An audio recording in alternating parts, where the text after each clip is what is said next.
It's Islam. They do? Yeah. So they believe that Jesus is the Son of God? Yeah. Okay. They believe he was a messenger.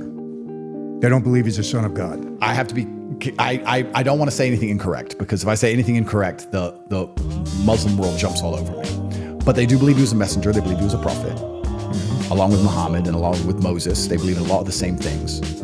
I guess the very simplistic way to understand or explain Islam is they believe in the Bible.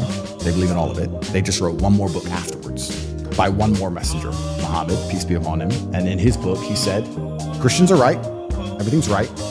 But there's also this part. That's the very simplistic view of it.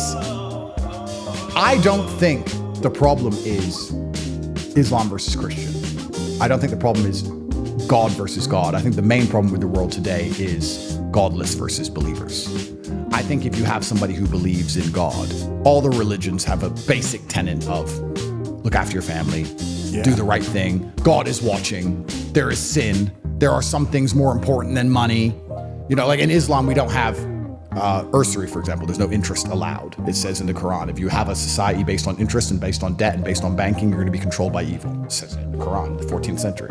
So like there's certain, you have spiritual beliefs. And if you don't have any spiritual belief, you're only going to worship money. There's nowhere else to go, right? And if you worship money, you're corruptible. So I think that people who are spiritual as opposed to people who are atheistic is the main problem, because the atheists aren't even atheistic. They worship LGBT, money, government, feminism, abortion, whatever insanity. They have their religions. They're just evil. So there's no such thing as an atheist anyway. They just have completely insane religions.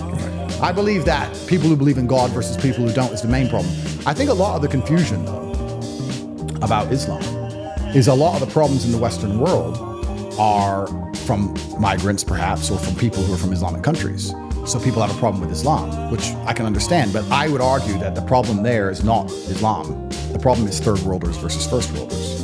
Some of the first world Islamic nations are the most beautiful places on earth. Bahrain, Kuwait, Dubai, United Arab Emirates. These are gorgeous places with no crime.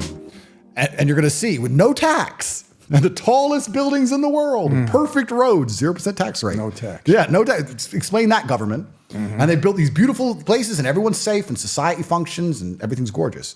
Obviously, you have third world Islamic nations with problems.